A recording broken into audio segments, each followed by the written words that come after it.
Et après 12 heures de char de Montréal, nous voilà arrivés à la petite Lamec. C'est malade mental. Petit tour d'horizon. C'est fou. Ouh yeah!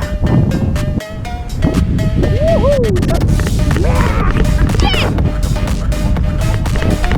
Oui, c'est Noël en masse.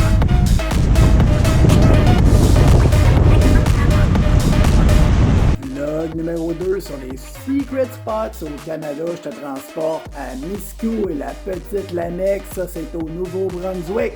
C'est parti!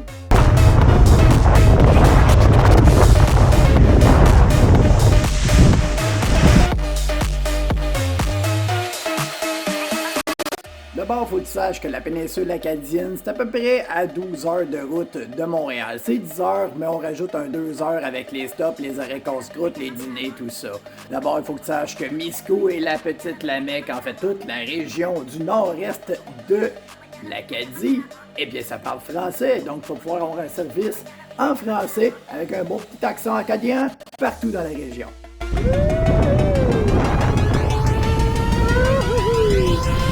Donc, tu passes un beau séjour en Acadie. Fait que tu te demandes, ben, c'est où que je vais me loger? Ben, pour ça, t'as un paquet d'options. Il y a des chalets Airbnb, il y a des hôtels, il y a des campings, tout ça, c'est vraiment à prix abordable, vraiment pas cher. Donc, ça vaut la peine que tu ailles voir tout simplement sur les internets qu'est-ce qu'il y a disponible pour toi, puis pour le prix que tu veux louer, il y a vraiment un peu de prix. Au niveau de la bouffe, t'as vraiment pas de casser à la tête parce qu'il y a absolument tout dans les régions de l'Amec pour satisfaire tes besoins alimentaires. Parce que il y a des coops alimentaires, il y a des casse-croûtes un peu partout, il y a des bons restos, poissonneries. En fait, si tu tripes poisson, fruits de mer, tu vas te régaler en Acadie.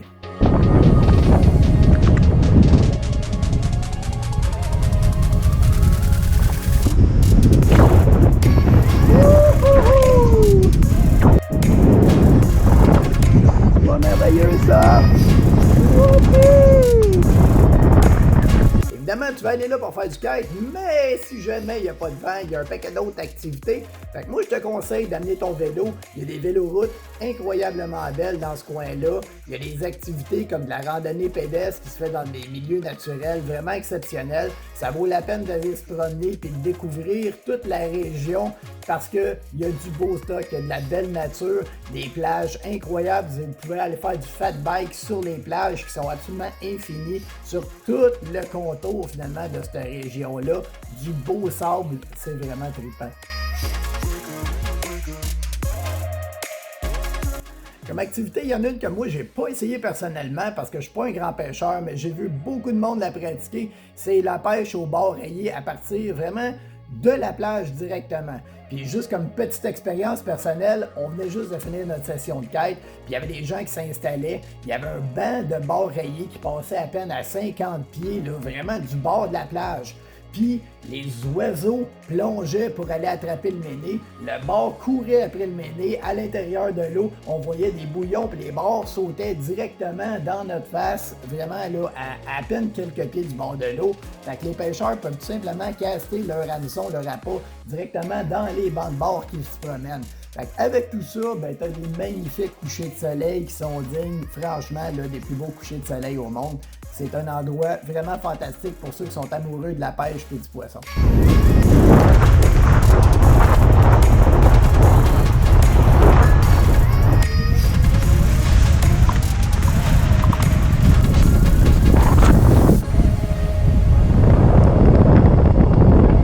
Après tout, c'est un vlog sur le kite. Donc, qu'est-ce qu'on peut s'attendre de la petite Lamec, de Lamec et de Miscou au niveau kite? Je te raconte ça, c'est magnifique. Probablement un des plus beaux spots au Canada pour le kite parce que la variété des spots est exceptionnelle.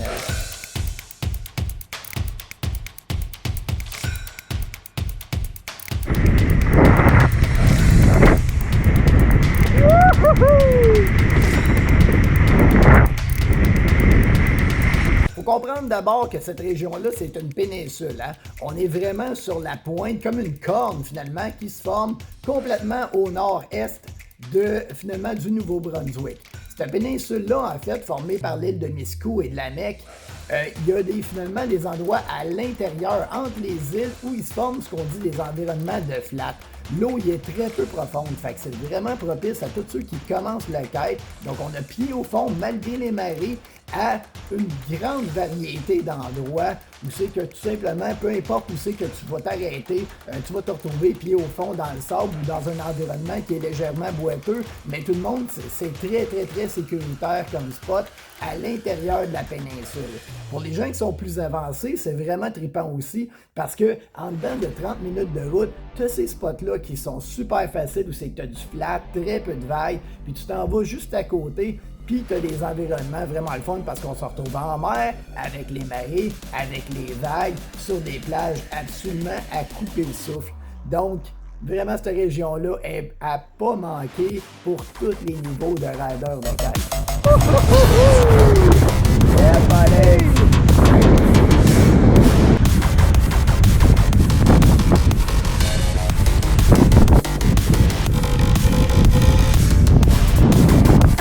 Yeah, baby.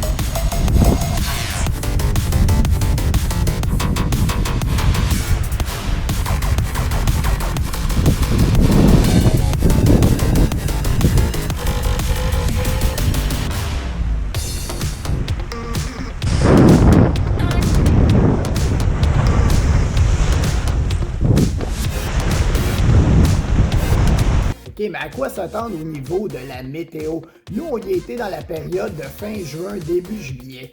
À ce moment-là de l'année, il faisait environ 10 degrés Celsius de moins à notre environnement de vacances qu'il faisait à Montréal. Donc, quand c'est la grosse canicule qui commence en ville, ben là-bas, on a la paix. Nos journées, il faisait de 20 degrés à 25 degrés pendant le jour, puis ça descendait à peu près à 15 à 20 degrés durant la nuit. Donc, c'est super tempéré.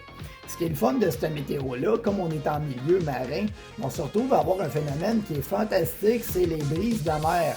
Donc les journées où le soleil finalement est présent, il va taper puis réchauffer toute la surface finalement de la péninsule. Ça crée une ascendance d'air qui va créer un appel d'air au niveau de la mer. Donc, la brise de mer qui est présente pendant le jour va se combiner au vent géographique de la journée pour accélérer un petit peu la force du vent durant ta journée de quête. Donc, c'est vraiment un phénomène qui est très agréable à voir dans cette région-là.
Comme je disais, le vent vient de la mer, puis ça amène aussi une des caractéristiques les plus plaisantes en kitesurf ou en wing, c'est le fait que le vent est laminaire, il est stable, donc on oublie toutes les rafales puis les coups de vent qu'on a en général en milieu continental, comme dans le coin de Montréal ou au lac Saint-Jean. Là, ici, on parle d'un vent laminaire. Ça souffle. Une journée qui souffle à 20 nœuds, ben, ça va varier entre 15 nœuds puis 25 et non pas de 10 à 30. Donc, on a vraiment des conditions, particulièrement pour les gens qui commencent ou quand tu veux améliorer des techniques. C'est tellement le fun quand ton kite est stable en vol. Ça permet de relaxer puis d'apprécier vraiment plus ton environnement autour de toi. Yeah!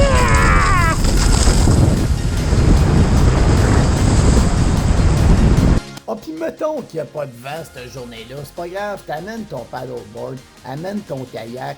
Les spots sont tellement magnifiques, sans blague, tu vas avoir un fun fou juste à te promener sur ces spots-là, tellement que c'est d'une beauté fantastique. Donc, viens-t'en à la Petite Lamec, viens faire un tour Esprit Ashpagan Office, viens faire un tour en Acadie, les gens sont ultra accueillants, c'est vraiment le fun, c'est un plaisir de passer ses vacances là-bas, au Nouveau-Brunswick, au cœur de l'Acadie. Si jamais tu veux plus d'informations sur ton prochain voyage dans la région de l'Acadie et de la Mecque, tu ne te gênes pas pour me contacter au kiteready.qc@gmail.com. Tu peux me contacter aussi via Messenger Jean-Sébastien Cyr, ou tu peux aussi, si jamais ça t'intéresse au niveau de l'équipement que tu as vu pendant la vidéo, donc que ce soit l'équipement de gin, que ce soit l'équipement whip, forward whip, tu ne te gênes pas pour me contacter ou aller visiter ma boutique Kite Ready. Salut, on se revoit bientôt. Ciao!